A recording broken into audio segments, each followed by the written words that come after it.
Halo semuanya, selamat datang lagi di Lazy News, Lazy Gadgets minggu ke-5. Jadi minggu ini tuh ada 5 minggu dan 31-nya itu di ujung gitu ya. Jadi hoki banget gitu ya. Jadi minggu ini cukup capek ya kerjaannya. Dan seperti biasa kita akan membawakan news untuk minggu ini. Dimana kalau kalian mau news lebih update ya bisa langsung follow Instagram setiap hari ya. Itu di post 3, kalau lagi rajin 6, kalau lebih rajin lagi 9. Dan itu selain itu ada Lazy Titip ya, consignment store kita. Suka-suka gue tiap hari bikin opening tuh makin suka-suka gue. Kemarin di Cupertino, sekarang kita balik lagi ke Indonesia. Oke, berita pertama itu datang dari Google, di mana Google ini baru aja menambahkan gestur baru untuk YouTube. Di mana kalau kalian kan sekarang kalau mau nge-skip 10 second tuh tinggal klik 2 kali. Nah, sekarang yang terbaru adalah ketika kalian swipe ke atas, itu akan langsung masuk ke full screen, dan swipe ke bawah tuh bakal keluar dari full screen. Terus untuk tombol CC atau close caption, itu udah pindahkan ke atas bersama dengan autoplay. Tapi yang paling menarik sebenarnya adalah dari chapter itu sendiri. Jadi kalau kalian tahu di belakang ini kan YouTube tuh lagi bikin timestamp. Di mana timestamp ini tuh kayak membagi-bagi per video, dan di sini chapter itu akan membantu karena dia akan dibagi untuk topik A di sini, topik B di sini, dia lebih enak untuk navigasinya. Kedua, kita ngomongin untuk DualSense, kita berpindah sedikit ke PS5 karena Austin Evans itu baru aja memperlihatkan unboxing dari DualSense sendiri, dan menarik ya, dia mencoba si DualSense ini di Android. Dan ternyata works tanpa ada masalah sama sekali, layaknya controller Bluetooth lainnya seperti Itega. Dan di sini kan bisa melihat si Austin itu mencoba untuk memainkan game cloud streaming kayak game Xbox, dan itu jalan. Tapi dia coba ke PS4 itu cuman ke detect nggak bisa jalan, di Xbox juga cuman bisa bisa ngecharge, dan di Windows sendiri itu bisa jalan normal tanpa ada masalah. Karena kalau kita ngomongin untuk si Sony sendiri kan emang rival tuh Microsoft. Jadi cukup menarik karena kita bisa membeli DualSense untuk digunakan di PC, lebih universal. Selanjutnya lagi kita ngomongin masalah Lenovo Legion transparan. Ini baru aja diperkenalkan, di mana Lenovo Legion salah satu gaming smartphone yang cukup menarik karena pakai horizontal pop-up kamera. Ini menghadirkan versi transparan ya. Jadi benar-benar transparan di belakang sana, di mana kiri kanannya itu bakal warna putih dan dia bakal kayak begini. Dan itu tengahnya bakal transparan dan memperlihatkan komponen di dalamnya. Menariknya adalah kita bisa melihat mekanisme pop-up dari kameranya sendiri yang emang terletak di horizontal. Walaupun untuk masalah tanggal rilis dan juga harga ini belum diberitahu sama sekali. Karena ya gue rasa juga mungkin akan eksklusif di China doang. Karena untuk smartphone yang satu ini juga belum masuk resmi ke Indonesia, tapi cukup keren karena kita melihat komponen asli dalam sana. Dan kalau balik ke rumor yang pertama juga terlihat kalau ini tuh transparan, jadi ini menarik banget menurut gue. Terus selanjutnya adalah sedikit kabar baik untuk Huawei, karena Huawei dikabarkan mendapatkan izin untuk kembali bekerja sama dengan beberapa chip supplier atau produsen chip di Amerika.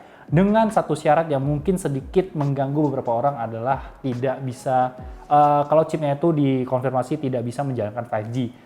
Buat kita pribadi di Indonesia sebenarnya nggak ada masalah karena kita tuh belum mencoba 5G juga, walaupun Huawei kalau nggak salah Mate kemarin juga masuknya itu 5G atau P ya? P kayaknya, P itu maksudnya 5G. Cuma untuk ini itu tidak, kalau nggak ada 5G maka bisa kerjasama. Karena Huawei sendiri juga udah kerjasama lagi dengan Samsung Display untuk OLED-nya itu udah dapat izin, terus untuk Sony dan OmniVision untuk CMOS image sensor ya juga udah dapat izin. Dan kabar-kabar ada 300 lebih perusahaan yang sedang menunggu izin untuk kembali bekerja sama dengan Huawei. Jadi kita mungkin akan melihat Kirin akan kembali lagi seandainya TSMC mendapatkan izin untuk bekerja sama lagi. Selanjutnya kita ngomongin Samsung, di mana Ice Universe, salah satu leaker yang cukup terkenal, memperlihatkan mock-up dari desain Galaxy S21 Plus. Ini bukan Ultra, jadi flat design di mana bezel atas bawahnya itu cukup tipis, walaupun atas sama bawahnya itu ya bawah lebih gede karena ada colokan untuk charging dan segala macam di sana. Cuman mungkin ini akan menjadi smartphone dengan bezel tertipis sejauh ini yang pernah rilis, terutama pada flagship.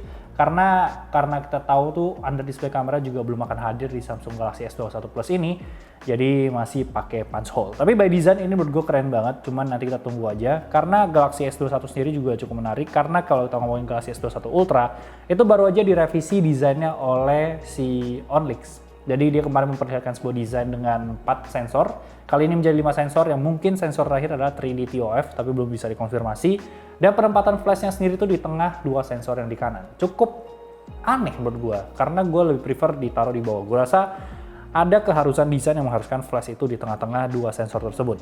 Cuman ketiga smartphone ini, Galaxy S21 Ultra, Galaxy S21, dan Galaxy S21 Plus, ini merupakan smartphone yang cukup menarik karena akan dirilis di bulan Januari mendatang, dipercepat. Dan rumor menariknya adalah Samsung dikabarkan akan menghilangkan adaptor juga di Galaxy S21 ini. Kalau kalian tahu juga Samsung tuh baru aja ngejek si Apple barengan sama Xiaomi sama gue lupa satu lagi, cuman dia memperlihatkan adapter tuh included with your Galaxy. Walaupun dalam rumor ini dinyatakan mungkin yang hilang tuh adaptor doang, atau mungkin earphone doang, atau mungkin dua-duanya bakal hilang. Tapi gue merasa ini adalah semacam berita gorengan kayak biar panas lagi orang tuh ngelirik si Galaxy S21 sendiri, karena cukup aneh kalau baru ngejek tapi udah langsung menghilangkan hal tersebut. Galaxy S21 sendiri juga yang Ultra itu dikonfirmasi untuk kamera utamanya 108 megapiksel dan kamera selfie 40 megapiksel akan sama, jadi tidak ada perubahan, tapi gue rasa dalam sisi software akan ada upgrade juga. Jadi kita tunggu aja nanti Galaxy S21 di bulan Januari. Kita belum tahu sih sebenarnya S21 apa S30, tapi mostly orang udah menyebut ini sebagai Galaxy S21.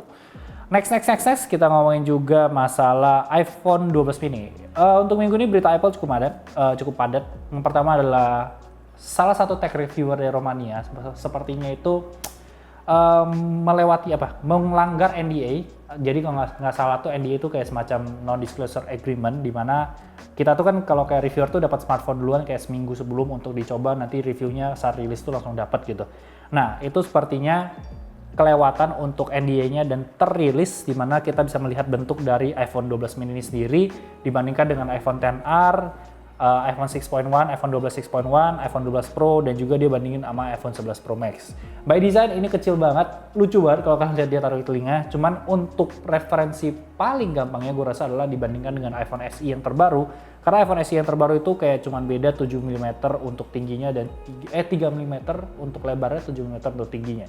Jadi kalau kalian emang mau menargetkan iPhone 12 mini sendiri, mungkin kalian bisa mengecek ke iBox terdekat untuk mencoba kira-kira di tangan kalian itu cukup nggak sih. Tapi dengan catatan bezel atas bawahnya kalian hilangkan karena itu akan menjadi layar.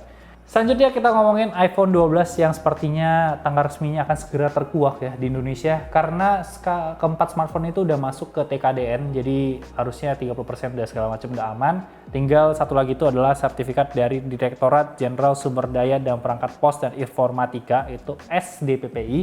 Cuman dari Mas Bagus Hernawan sendiri sebagai editor-in-chief-nya mac.com itu menyatakan kalau untuk iPhone 12 biasa dan iPhone 12 Pro itu bakal di bulan Januari, sedangkan Pro Max dan juga Mini itu bakal menyusul di bulan Februari. Tapi dia juga memberikan tweet yang menyatakan pihak A dan pihak B, satunya mau Desember, satunya mau Januari. Kita nggak tahu pihak A dan pihak B ini siapa, tapi semoga pihak yang mau Desember tuh yang menang, biar segera rilis di Indonesia. Tapi kalau ngomongin harganya, sepertinya nggak akan kurang lebih kayak sama kayak iPhone 11 Pro Max saat rilis di Indonesia. Jadi jangan berharap ada penurunan harga yang cukup tinggi, karena kita tahu sendiri iPhone 12 sekarang yang 128GB itu yang IMEI-nya aman itu adalah di angka 20 juta rupiah, karena katanya sudah bayar pajak. Nah, next kita ngomongin juga dari sisi iPhone 12 yang terlalu tajam, ini menjadi sebuah perbincangan yang cukup besar di forum-forum, di mana banyak orang yang memperlihatkan kalau tangannya terluka, tangannya sampai merah-merah karena pakai iPhone 12, karena sisi-sisinya petak itu katanya terlalu tajam untuk digenggam. Dan sepertinya ya kita tahu lah, mungkin ini salah satu cara untuk menjatuhkan brand aja, karena untuk hal-hal tersebut sepertinya belum terlalu banyak, kecuali tiba-tiba membludak sampai kayak masalah baterai yang meledak gitu, mungkin itu bisa menjadi sebuah kasus. Tapi sejauh ini ya kurang lebih kayak kasus Apple Watch SE yang kemarin, ya kalau Apple Watch SE sih dysfunction sih, dari bagian pabriknya mungkin ada kesalahan dikit, tapi kalau yang ini mungkin balik lagi ke cara genggam masing-masing dan segala macamnya. Cuma kan baik-baik lagi kalau kita ngomongin megang sebuah smartphone yang mahal, nggak mungkin nggak pakai casing, kecuali Anda sultan dan tidak takut jatuh. Karena kalau kita ngomongin jatuh, si iPhone 12 sendiri itu pakai ceramic shield, salah satu yang diperkenalkan, dan ternyata ini dicoba oleh seorang YouTuber bernama Fonbuff yang memperlihatkan mengetes di 1 meter dan 1,5 meter itu pertama itu di besi dulu, dan itu ngetes 10 kali berulang-ulang nggak ada masalah, dan akhirnya ganti ke semacam apa ya, semen gitu, konkrit yang kayak di jalanan, itu 1,5 meter. Menariknya kedua smartphone iPhone 12 dan iPhone 12 Pro itu sama-sama bagian depan layarnya itu nggak luka sama sekali, itu masih berjalan dengan sangat lancar. Jadi sepertinya untuk ceramic shield ini salah satu hal yang menarik karena cukup kuat dari masalah jatuh dan benturan. Sedangkan kalau kita balik ke bagian belakangnya emang lebih nggak kuat, karena iPhone 12 sendiri juga terlihat sangat retak di sana. 12 Pro juga ada retak-retak di bagian belakangnya. Sedangkan kalau kita cek dari Jerry Rig Everything, salah satu YouTuber yang sudah terkenal merusak barang, walaupun dari durabilitasnya aman untuk masalah jatuh tadi, tapi untuk scratch testnya itu cuma sampai di level 6 itu udah kelihatan di bagian layarnya udah lecet. Jadi ceramic shield sendiri ini sepertinya lebih fokus pada tidak hancur saat jatuh dibandingkan lecet. Nah, kalau kita ngomongin jari recap rating juga, dia memperlihatkan sebuah tes di mana dia membakar dan itu nggak ada masalah sama sekali. Jadi sebenarnya ya selama kalian tidak mencoba untuk menggores layar iPhone 12 kalian nantinya, harusnya nggak ada masalah dan itu handphone bakal mulus-mulus aja. Pakai casing lah, pakai kayak UAG atau mungkin Spigen, itu udah pasti aman banget. Next kita ngomongin juga masalah AirPower yang kabarnya batal lagi. Jadi kemarin kan AirPower udah jauh-jauh hari udah disiapin, batal, terus katanya dibikin lagi. Dan tweet dari Jon Prosser sendiri menyatakan tidak ada schedule untuk prototipe AirPower ini sendiri di 2021 mendatang. Jadi mungkin kita tidak akan melihat AirPower lagi karena dari source-nya sendiri menyatakan mungkin nggak akan di-pick up lagi untuk project satu ini. Gue rasa ini ada hubungannya dengan MagSafe karena MagSafe sendiri juga udah menjadi sebuah wireless charger di mana salah satu pembuat third party aksesoris ya yaitu Belkin itu udah bikin yang bisa nge-charge AirPods, ada MagSafe untuk si iPhone dan juga untuk si Apple Watch. Jadi sebenarnya MagSafe, maksud gue AirPower itu sendiri juga nggak dibutuh-butuh banget gitu loh. Maksudnya harganya juga, kita tahu Apple harganya pasti mahal. Ngomongin MagSafe juga, ini dibagikan oleh Tonry. Ini harusnya di, apa ya nama tempat yang kemarin? Huaqiangpei. Ini adalah tempat di Shenzhen, di China, di mana kalian tuh bisa mendapatkan spare part iPhone. Kalian bisa kayak kemarin merubah iPhone 11 jadi iPhone 12, ganti casing dan segala macam ya. Di mana di situ MagSafe itu udah di crack. Jadi masuk di crack di sini adalah udah bisa kalian menggunakan charger non official dari MagSafe. Kalian tempelkan ke iPhone 12 dan itu udah bisa nge-charge tanpa ada masalah sama sekali. Animasi nge-charge udah ada. Jadi gue rasa dalam waktu dekat third party dari MagSafe itu yang tidak mahal harusnya karena datang dari China akan segera rilis juga di ya pasaran-pasaran di dunia lah menurut gue. Dan sebenarnya kalau kita ngomongin third party begitu kan lebih ke masalah build quality dan asuransi dari device kan sendiri. Tapi ya kalau orang beli handphone 20 juta kan nggak berarti dia harus beli wireless charger 1 juta juga. Mungkin dia akan stay untuk dengan yang pakai kabel. Next kita ngomongin AirPods 3 dan AirPods Pro 2, ini juga dikabarkan akan segera rilis karena AirPods 3 itu akan menggunakan desain AirPods Pro. Jadi dia bakal lebih pendek, ada stem pendek, terus dia itu pakai desain yang sama, cuman dia nggak ada ANC, terus dia itu pakai ear tips, jadi lebih fleksibel untuk penggunanya, untuk menggunakan mau yang lebih besar, untuk ear tips ya kecil dan segala macamnya. Sedangkan untuk AirPods Pro 2 akan tetap dengan ANC, tapi kabarnya stem yang mereka yang sangat terkenal itu, yang terlihat seperti pakai sikat gigi telinga, itu bakal dihilangkan dan dia akan mengadaptasi desain dari Galaxy Buds Plus dan juga Pixel Buds. Jadi kayak bakal bulatan yang ditaruh begini, cuman dengan fitur-fitur Apple. Jadi ini akan menarik banget karena setelah AirPods 3, AirPods Pro 2 harusnya kita melihat AirPods Studio. Nah, selanjutnya lagi dari Jon Prosser sendiri juga menyatakan kalau iPhone 13 sepertinya akan hadir dengan storage 1 tera karena kita tahu terakhir tuh 512 GB itu terakhir di iPhone XS. Jadi harusnya menjadi sebuah opsi yang baik karena kedepannya video-video handphone mungkin bisa mencapai 8K untuk recordingnya, jadi perlu storage yang besar dan kita tahu Apple sendiri tidak menyediakan additional untuk slot SD card.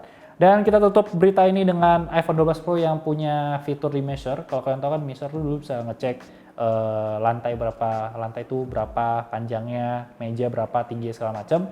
Sekarang bisa digunakan untuk manusia, jadi kalian tinggal minta orang untuk berdiri depan kalian. Kalian nyalakan measure app, kalian arahkan, nanti akan ada tinggi dari orang tersebut. Bahkan katanya bisa kalau orang itu lagi duduk dan itu bisa difoto dan nanti bisa dibagikan ke teman kalian. Jadi itu aja untuk berita, itu iPhone 12 Pro dong ya, soalnya dia LiDAR scanner. Itu aja untuk berita Minggu 5 Oktober 2020 penutup bulan ini. Seperti biasa aja kalau like, comment, share. Follow Instagram kita di @lazy gadgets untuk berita lebih update setiap harinya dan jangan lupa juga follow official consignment store kita di Lazy Tip. Jangan lupa subscribe. Thank you so much guys for watching and I'll see you next time. Bye bye guys.